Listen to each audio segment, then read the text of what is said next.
Success. When people ask the question, what does it mean to be successful? They're usually talking about two flavors of success, either financial success or professional success. Let me start with financial success. Are you watching this video on a $1,500 iMac over a high-speed internet connection for which you pay $60 a month or more for? Then you're financially successful. Do you live in a 3-bedroom, 2-bath house with a roof over your head and food in the fridge and clean running water? Then you are a financial success. Do you live in a 2-bedroom, 1-bath apartment with a leaky roof and faulty wiring and one of those toilets with the handle you have to jiggle in order to get the dripping to stop? Jackpot! You're a financial success. Did you pay $4 for a cup of coffee that cost Starbucks 40 cents to make? Then you, my friend, are royalty. Are you getting my point? When you consider that nearly half the world's population, that's like 19,000 billion people, nearly half the world's population lives on less than $2.50 a day.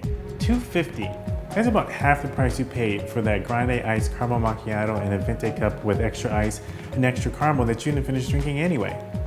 When they live on just $2.50 a day, how can you look at your situation and not consider yourself a financial success? According to statistics, you probably live in the top 3% of wage earners in the world. Now, the truth of the matter is, you are already financially successful. You either don't believe it or you don't know it. You have so much money and you don't even know it. I know what you're thinking. Okay, Ron, I get it. I need to change my perspective and realize I really am a rich person. But I'm sorry, I have a messed up perspective. I understand that. We've been there, I've been there. So, and we all go back and forth sometimes on our messed up perspectives together. But here are 4 tips that I found help me with these messed up perspectives. Tip number 1, get over yourself. I mean, seriously. Spend an afternoon and take inventory of the blessings that you have in your life and compare it to those other 19,000 billion people. How can you not consider yourself a success? And if that doesn't work, then go on to tip number 2, serve. Go out and serve someone that is truly less fortunate than you are. And you don't have to go all the way to Africa to do it either.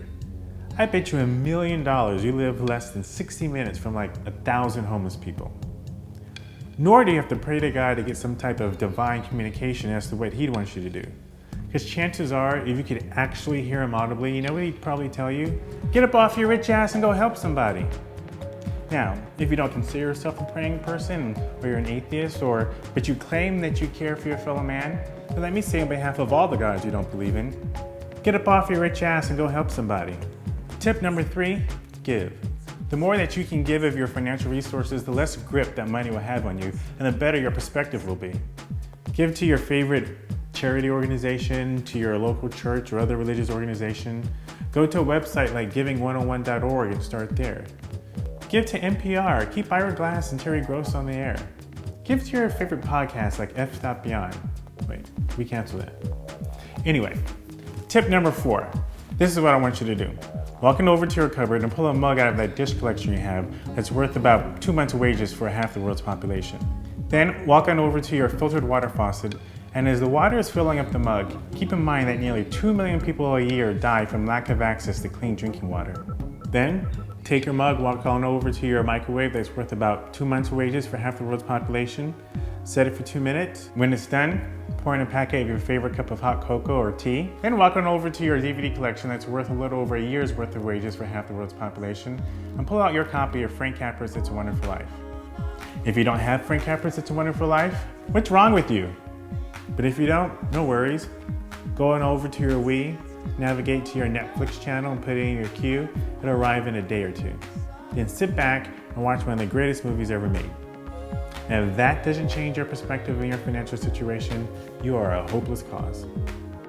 Now, unfortunately, I don't have time to get into my take on professional success, except to say this. Find something that you can do in this world that brings meaning and hope and value to people's lives. And if you can earn a living that puts you in the top 3% of wage earners in this world, and you're doing something that you love to do, that ain't bad. To my big brother George, the richest man in town.